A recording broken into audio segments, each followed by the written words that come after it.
So we are in our Bible series. We're in Genesis part 9. We're in the second part of the covenant.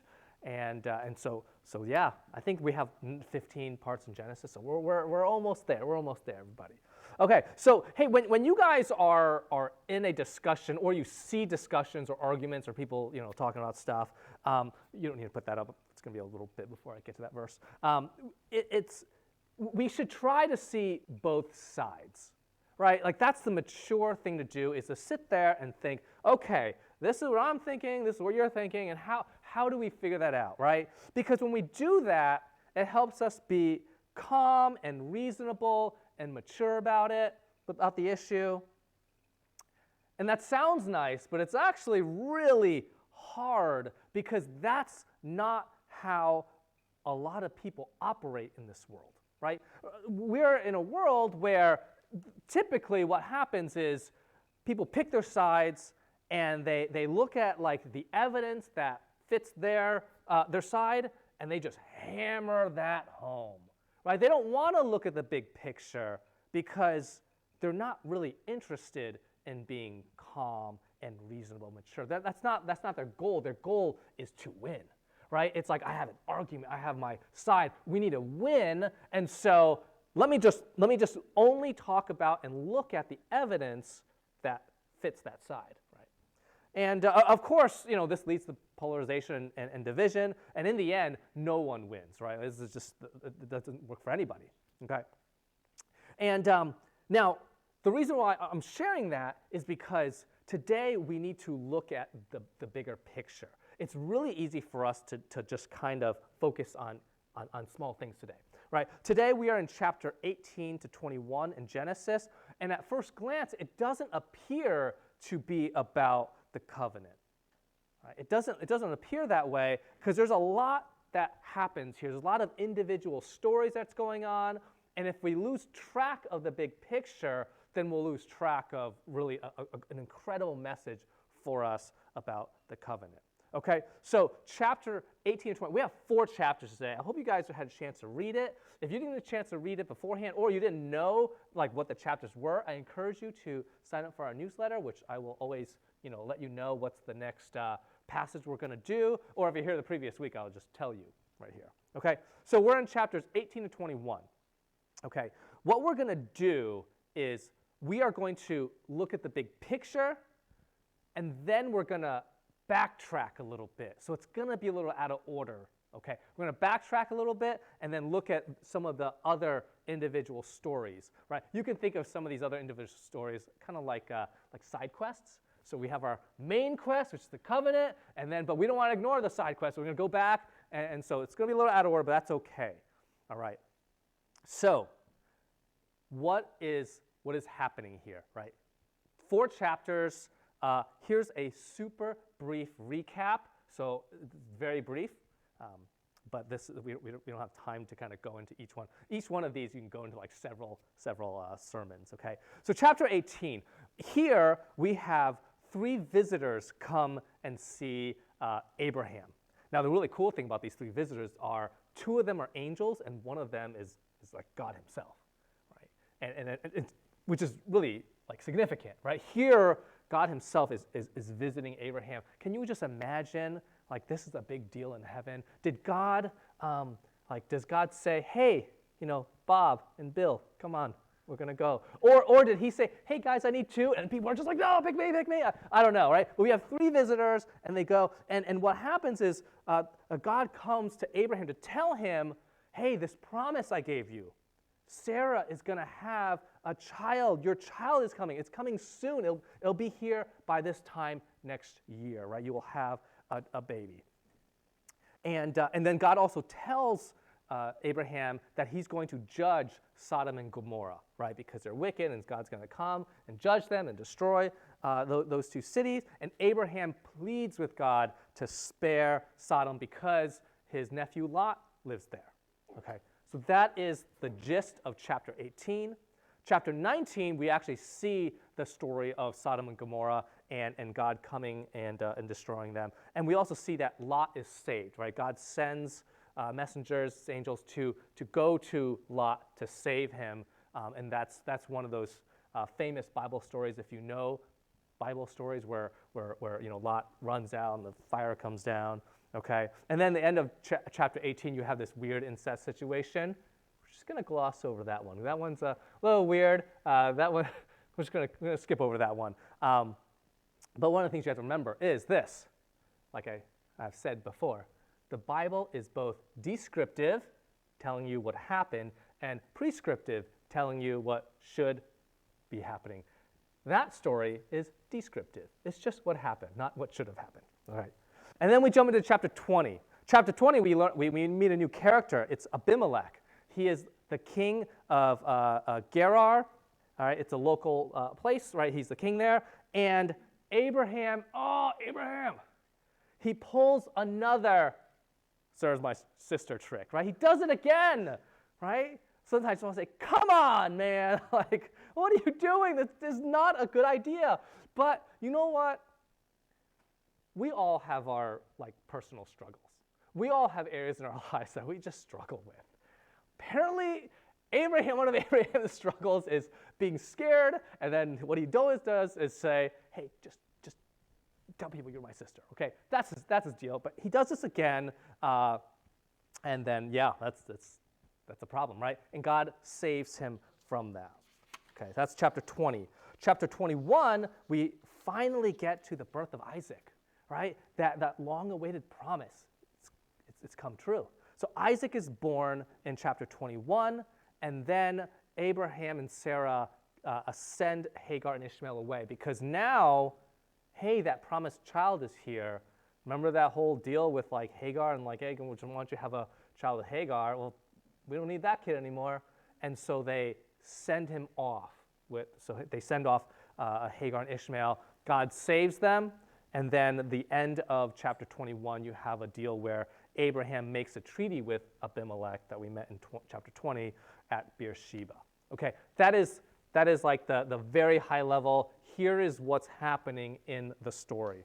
So now we want to look at the big picture. What is the big picture? So remember, we are talking about the covenant here. And a covenant is a promise with conditions. Okay, that's the basic definition of it. And the big picture is this. Abraham continues to be unfaithful. He just keeps having these moments where he's just really unfaithful, and God keeps showing grace and mercy. That's the big picture we want to see. Abraham's unfaithfulness and God's grace and mercy. Okay, so let's take a look at Abraham's unfaithfulness. It's in chapter 20, verse 1 to 2, and then we'll look at 11 to 13. Now Abraham moved. For a while he stayed in Gerar. Abraham said to his wife, Sarah, she is my sister. No, Abraham said of his wife, Sarah, she is my sister. Then Abimelech, king of Gerar, sent for Sarah and took her. They will kill me because of my wife. Besides, she really is my sister, the daughter of my father, though not of my mother, and she became my wife.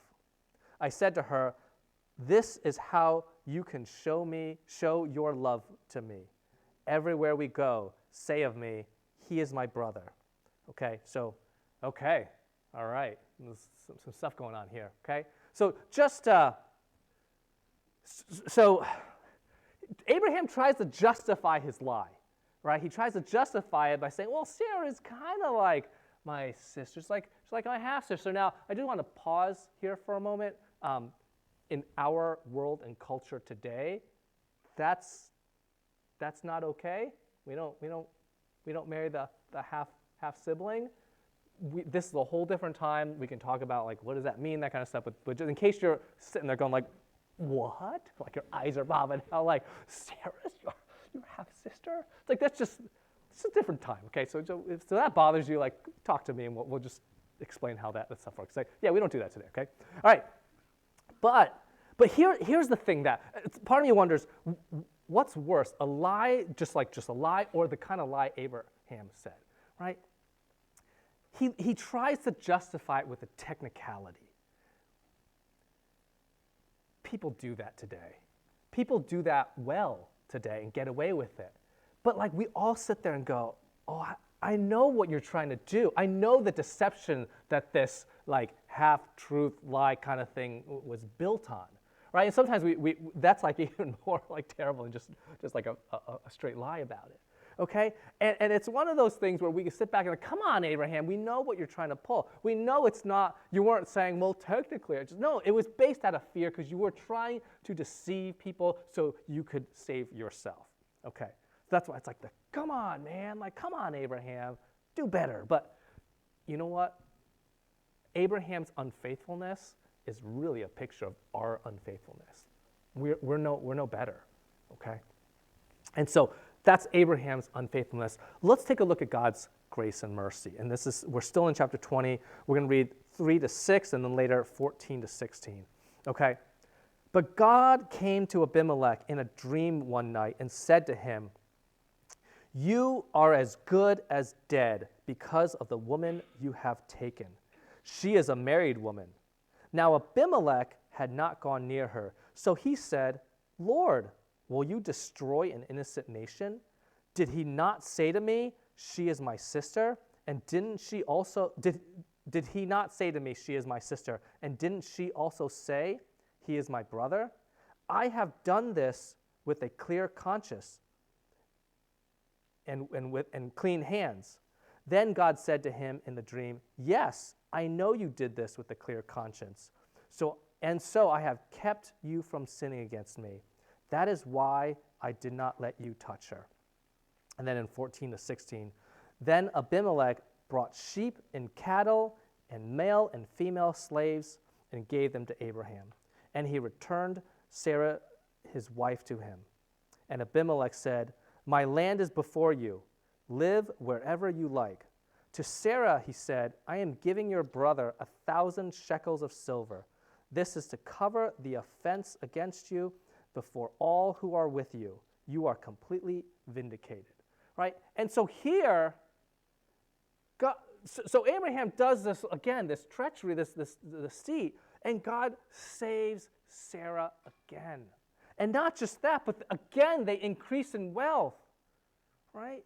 God's grace and mercy is just shown over and over again every time Abraham shows unfaithfulness here.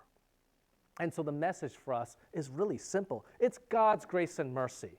Right? I really want to like hammer that point in, right? Grace and mercy, grace and mercy, grace and mercy. There was this old rap song from like 20 years ago that's inappropriate, but they just keep saying black and yellow, right? And sports teams use it because my high school, our team colors are black and yellow. So like they would, this was after my time, but like they would play that on the loudspeaker when the team comes out, right? And it's just a silly song, right? But it just gets in your head. So every time if you ever say the word black and yellow, in my head, that's what's going on, right? Because it's like the memory comes up, right? I wish somebody would like make a parody of that song and just like something about God's grace and mercy, because in our lives, we have to remember that, right? As you deal with difficult Bible passages, you cannot read them without remembering God's grace and mercy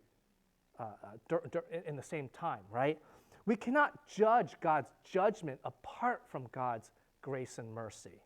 Okay, when you are in your life and you have a difficult time and you're starting to wonder, God, I pray about these things. Like, God, why do these things happen? Like, don't you love me? Or whatever. As you start to doubt, as you have those tough times, you need to deal with that. It's legitimate, right? You are in a tough time, but you always have to remember God's grace and mercy.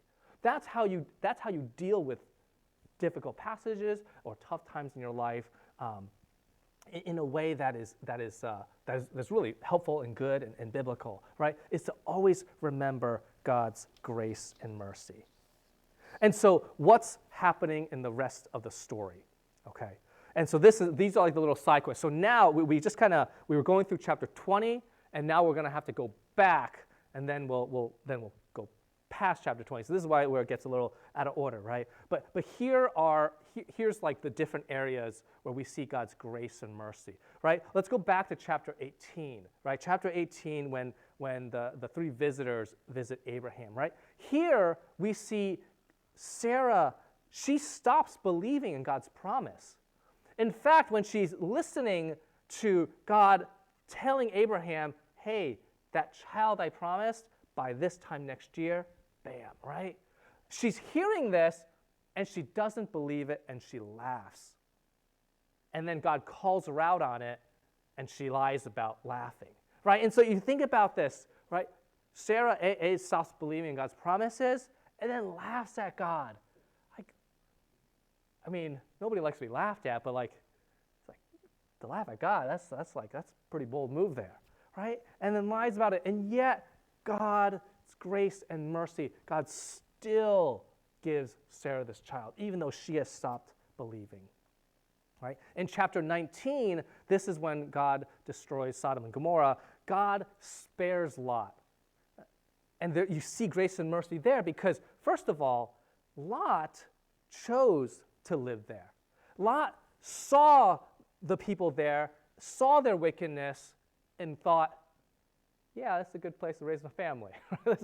he saw it. It wasn't like he's sitting there going like, whoa, my neighbors are psycho. No, he saw them, he knew them, and he said, yeah, that's what I want to be a part of, okay? So Lot's not really completely innocent here.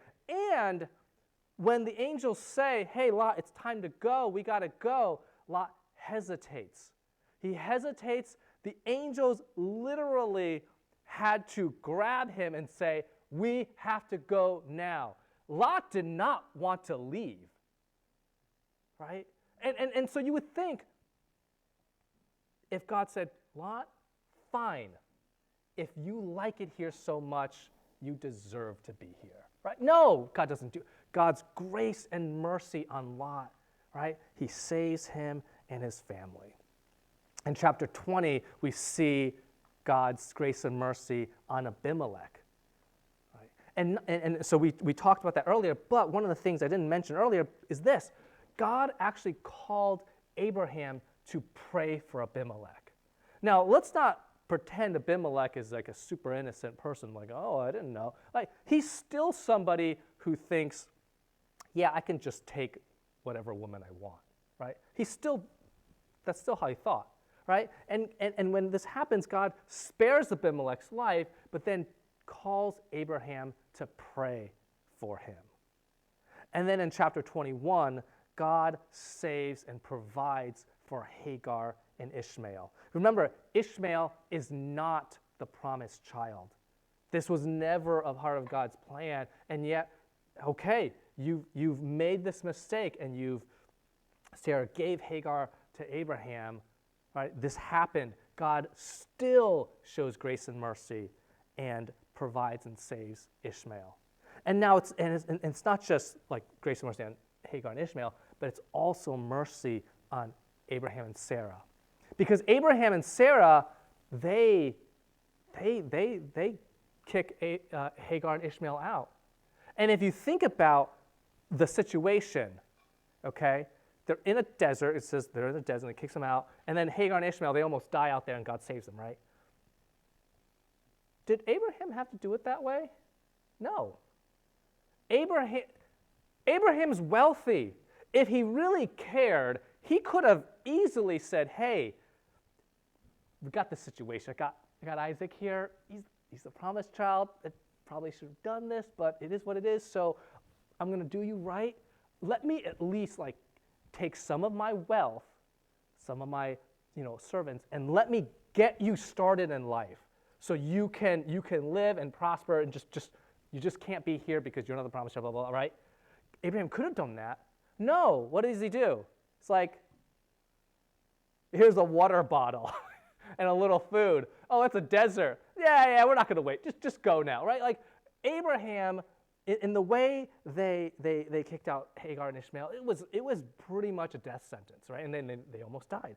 And yet God's grace and mercy to save Hagar and Ishmael, and God's mercy on Sarah and Abraham, even though they've done this. So you see, whether it's the big story of the big story of Abraham, like he's the main character and his story, or all these little side stories, that's stuff that's happening, we see God's grace and mercy over and over and over again. So as we finish, remember, it's about God's grace and mercy. And here's the thing. I'm going to do alliteration here because every time I do alliteration, I feel a little proud of myself, right? Okay, so here's it. God's grace and mercy. First thing is this. Get it. Get God's grace and mercy. God is like just pouring that out all throughout history, right? Receive it. And this is really at the core of what it means to be a Christian, right? A Christian is someone who recognizes their sin and all the garbage in their hearts, and they understand that they can't help it. They understand they're no better than Abraham. They're probably much worse, and they're always going to go back to the same thing. Maybe it's not my wife is my sister, but maybe whatever it is, right? Like that is, a Christian understands their sin and basically turns to God and says, I need your grace and mercy, and surrenders their life, or another way to think about it is like gives their allegiance to God, right? That's basically it, right? If you want to know the gospel in a nutshell, is someone who sees all the garbage in their life, knows they can't help it, and then receives God's grace and mercy through Jesus Christ, okay?